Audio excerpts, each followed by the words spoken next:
2015년부터 중국의 세계 최고층 마천루 중 하나가 버려져 있다는 사실을 아시나요? 또는 한때 뉴욕의 6배 크기였던 수도가 버마 정글 한가운데 완전히 버려졌다는 사실도 알고 계셨나요? 이번 루킹포의 새로운 에피소드에서 저는 여러분을 4개의 뼈아픈 실패로 끝난 메가 프로젝트 투어로 안내하고자 합니다. 북한은 현재 가장 인기 있는 관광지로 알려져 있지는 않지만 외국인 관광객을 환영하는데 항상 소극적이었던 것은 아닙니다. 1989년 6월 서울 올림픽이 열린 지 1년 만에 수천 명의 방문객이 국제 청년 및 학생 축제에 참석할 예정이기도 했습니다. 방문객을 환영하고 동시에 국제 무대에서 빛나기 위해 북한은 세계에서 가장 높은 호텔이들 건물의 건설을 시작했습니다. 이 건설은 상징적인 의미도 있는데 서울과 평양 사이의 경쟁을 완벽하게 보여주기 때문입니다. 실제로 북한의 이 호텔은 기록을 깨뜨리거나 더 정확히는 기록을 완전히 갈아치우는 것을 목표로 하고 있었습니다. 1986년에 싱가포르의 웨스턴 스탠포드 호텔을 지은 한국 건설사가 세운 기록으로 당시 세계에서 가장 높은 호텔이었으며 높이는 226m였습니다. 1년 후 북한은 1989년 축제 전야에 개장할 예정으로 류경 호텔의 건설을 시작했습니다. 하지만 자재 부족으로 인해 큰 지연이 발생했고 소련이 붕괴되고 재정 지원이 끊긴 직후인 1992년에 공사가 중단되었습니다. 하지만 이 거대한 피라미드의 최종 높이는 결국 달성되었고 류경 호텔은 여전히 330m 높이에서 북한 수도를 압도하고 있습니다. 하지만 이후 이 호텔은 블레이드 러너에 나올 듯한 외관에도 한 번도 만실이 된 적 없으며 점차 유령 호텔로 불렸습니다. 게다가 이 건물의 105개층은 완전히 비어 있습니다. 피라미드가 마침내 이집트 건설업자 덕분에 창문을 달게 되기까지는 16년이 걸렸지만 내부 시설은 여전히 멈춰 있었고 건물은 여전히 버려진 상태로 남아 있습니다. 한국 언론에 따르면 류경 호텔을 완공하는 데 20억 달러가 넘는 비용이 들 것으로 보이며 이는 북한에게는 엄청난 금액으로 2015년 기준 국내 총생산 현재까지 이 프로젝트의 진행 상황에 대한 공식적인 정보는 없지만 높은 비용과 상대적인 필요성을 고려할 때 공사가 재개될지 의문을 갖기 쉽습니다. 이제 중국 베이징 근처에 메가 프로젝트들을 둘러보는 세계 여행을 계속하면서 세계에서 가장 높은 마천루 중 하나가 왜 완전히 버려졌는지 알아보겠습니다.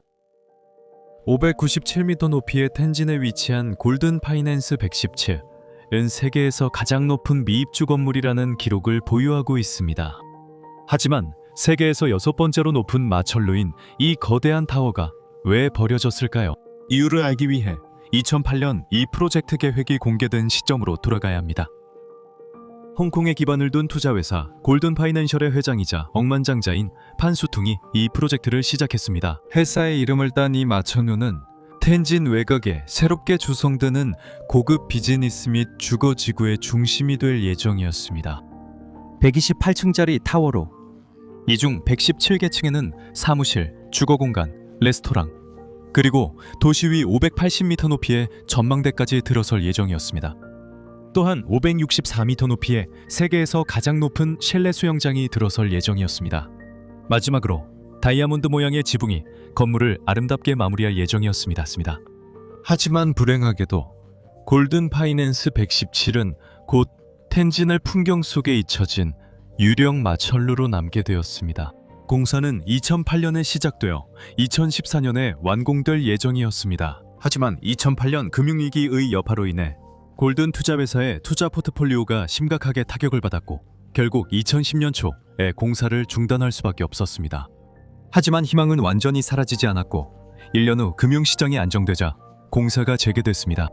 이후 건물이 최종 높이에 도달하는데 4년이 더 걸렸고 2015년 9월에 최종 높이에 이르렀습니다. 하지만 그해 중국 시장이 붕괴되면서 골든의 주가는 67%나 폭락했고 홍콩의 억만장자 판수퉁은 130억 달러의 손실을 입었습니다. 2015년 중국 주식시장 붕괴 이후 그 투자회사는 모든 작업을 무기한 중단하게 됩니다. 회사를 파멸로 몰아넣은 일련의 경제적 사건들은 세계에서 가장 높은 마천루 중 하나가 되었어야 할 건물의 완공을 끝내 막아버렸습니다. 현재까지도 공사는 재개되지 않았으며 중국의 부동산 위기의 규모를 고려할 때 이러한 상황이 앞으로도 오랫동안 계속될 가능성이 매우 높습니다. 이번에는 조금 더 특별하게 여러분을 터키 북부 작은 도시 무두르누 남쪽으로 안내하고자 합니다. 그곳에는 수백 채의 버려진 빌라로 이루어진 기이한 부동산 단지가 있습니다. 디즈니 파크에 어울릴 만한 환경이지만 이곳에서는 아무도 즐기지 않고 심지어 아무도 살고 있지 않습니다. 터키 유령 마을 부르지아 엘바바스에 오신 걸 환영합니다. 원래는 부유한 고객층을 위한 고급 주거 단지이자 최고의 관광지로 계획되었습니다. 2014년에 공사가 시작되어 2018년에 완공될 예정이었습니다. 부동산 개발 계획에는 발코니와 전통적인 터키식 인테리어를 갖춘 732채의 동일한 빌라 단지가 포함되어 있었습니다.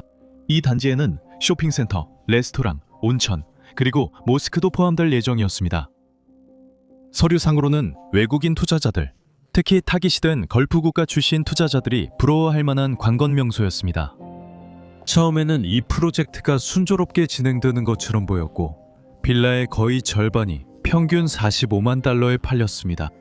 하지만 2018년에 석유 시장이 변동을 겪으면서 공사가 갑자기 중단되었습니다. 이 격동의 시기에 큰 타격을 입은 걸프 지역 투자자들은 부자알바바스 단지에 대한 지원을 중단했습니다. 그 결과 계획된 732채의 빌라 중 587채만 지어졌습니다. 설상가상으로 터키 경제는 인플레이션이 25%까지 치솟으면서 어려운 상황에 처해 있었습니다.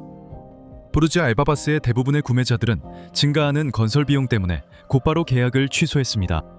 그 결과 이 단지를 개발한 터키 개발업체는 2019년에 2,700만 달러의 빚을 지게 되었습니다.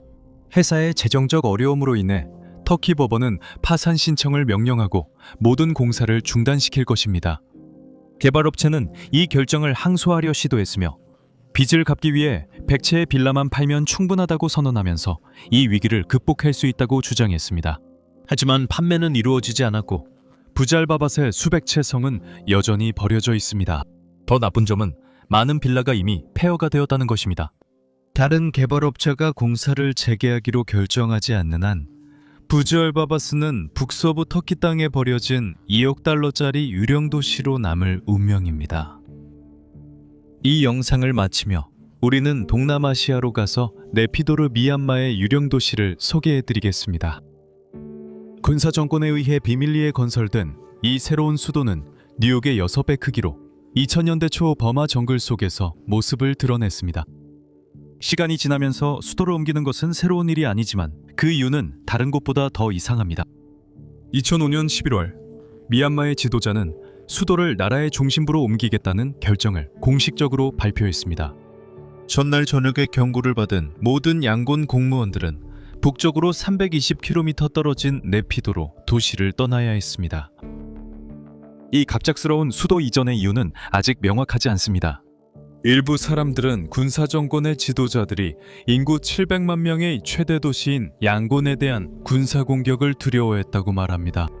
다른 이들은 이 갑작스러운 이전이 군사정권 수장탄 슈에를 위해 일하는 점성술사들의 조언에 의해 촉발되었다고 믿고 있습니다. 대중시위 운동으로부터 자신을 보호하려는 의도도 거론되고 있습니다.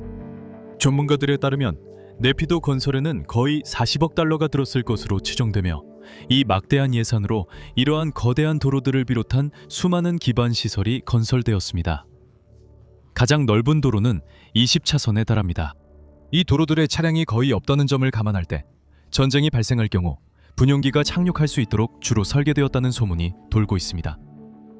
이 도시는 수많은 쇼핑센터와 고급 호텔, 4개의 골프장, 거대한 동물원, 그리고 심지어 랑군의 위대한 쉐다곤 파고다를 금박으로 완전히 덮어 복제한 건축물까지 제공합니다. 이것만으로도 관광객과 현지인을 끌어들이기에 충분합니다. 문제는 네피도 거주자가 거의 없다는 점입니다.